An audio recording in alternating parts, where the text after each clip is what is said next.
He has been a member of Toastmasters on and off since 2011. Please welcome Mr. Charles Dole.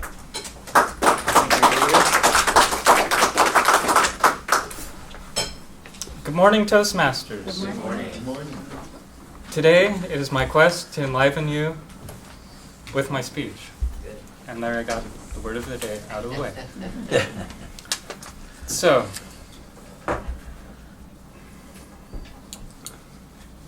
step out of our language for ... This is a phrase that was originally, or half of a phrase that was originally brought to me through a friend who I met while studying at UC Santa Cruz. It was a fairly dark point in my life, but I'm not going to sit on that for very long. The point is that at our lowest points, we have the most opportunity for transformation. So today, transformation is the theme. I don't know if many of you noticed, but over the past 3 weeks, I've gained about 10 pounds of body weight. It makes a difference. It's a pretty radical transformation. Most of it was muscle. I've gained a fair amount of fat too. I think I went from like 6% body fat, which is really not enough, to like 10, which is barely making it in terms of survival. And I've noticed a big difference just in terms of how well I think, how well I'm able to do things, and physical activity, which was the question I got for table topics last week, I believe.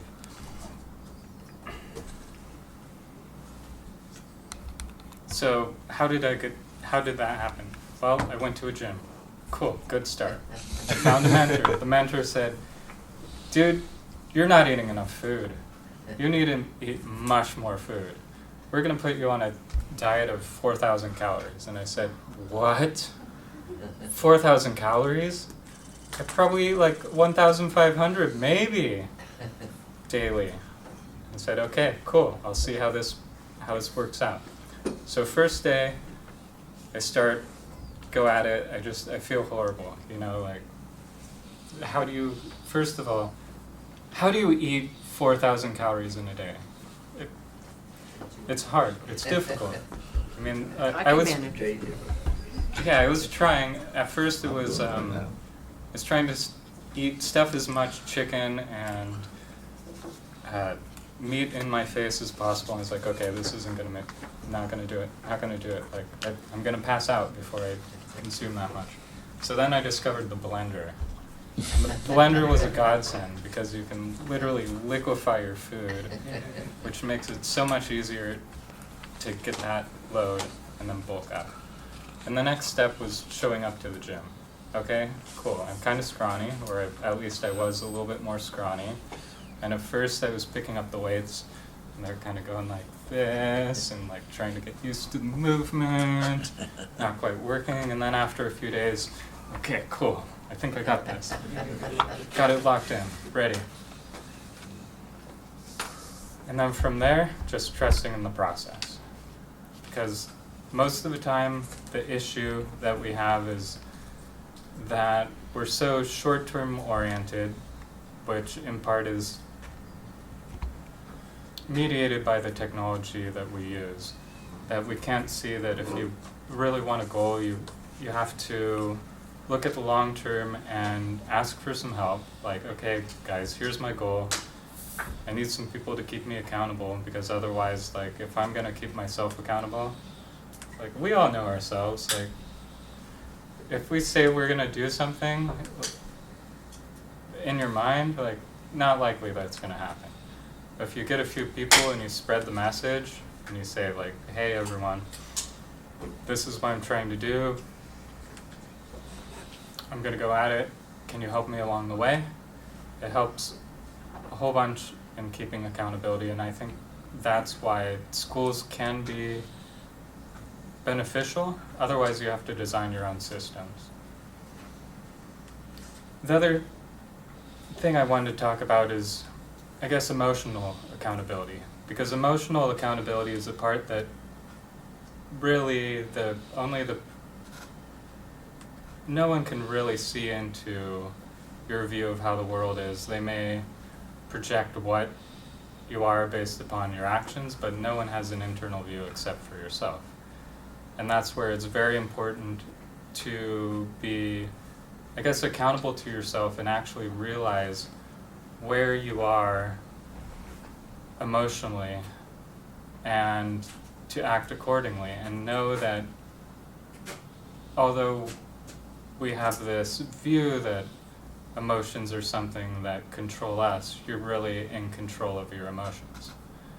So when you see yourself, and you can kind of have guideposts, so you can notice, okay, like, emotions are going down, okay, what's going on, okay, have I had enough food? That's my major one.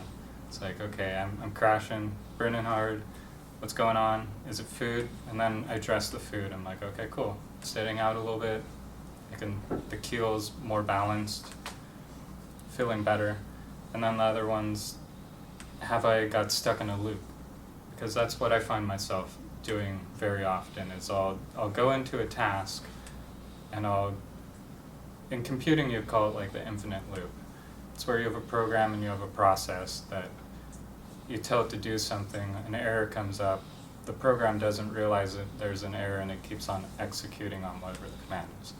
So in real life it could be you're looking for, let's say you're looking for work and you don't have enough ways to filter out what you do and you don't want, so you just keep on going back to whatever the board is and going through it and going back to the board without taking an action.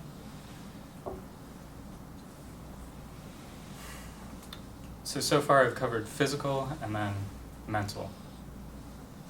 So physically it's great, and mentally it's great to have people to hold you accountable, which is what I believe Toastmasters is responsible for in terms of speeches. It's like, okay, everyone needs to be held accountable, otherwise who in their right mind is going to start out with a group and be like, hey guys, like, I have this idea to share. And then, at least in this setting, we're fairly small, like it's 20 people, but then if you want to, you can scale it. It takes a little bit more accountability and a little bit more action though, because I believe like at our current format, you're giving a speech maybe once a month, but really, if you want to get really good at the practice, you have to be giving like 2 to 3 speeches a day, or really hunting out the opportunities and giving yourself the actual opportunity to grow, which is action-based. And that's one of the things that I've discovered in terms of mentally, like, okay, I'm great at like looking at things and tearing them apart, but when it comes to action, I'm probably I'm super lousy, but that's where it's like, okay, I know what these steps are, and then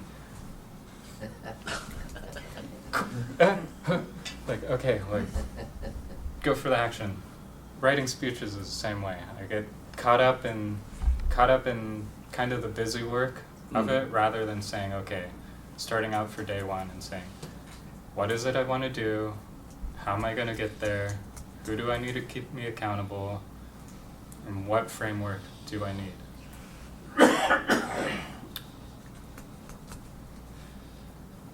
So what I've covered is that physically is a great place to start if you want to work on, or the message, I guess, is physically is a great place to start because it delivers results that are tangible and that are not as amorphous as mental achievements, because what I've found with mental achievements is they're very amorphous, and if you can't see it, it's harder to believe your accomplishment, or yeah. And then emotionally is a super strong aspect of it, because if you're not emotionally in control, then you'll find yourself in a holding pattern or a loop. And then what I wanted to end with is the end of the phrase. So I start out with the phrase at the beginning of the speech, and the phrase was, step out of our language for it binds us to this type of life. And that was a word of advice that a small friend of mine gave me when I was back at UC Santa Cruz and I was really struggling. And only now I'm starting to realize the value of it and the value of being more in control and using my emotions to dictate where I want to go rather than having my emotions dictate me. Thank you, Toastmasters and guest. Thank you.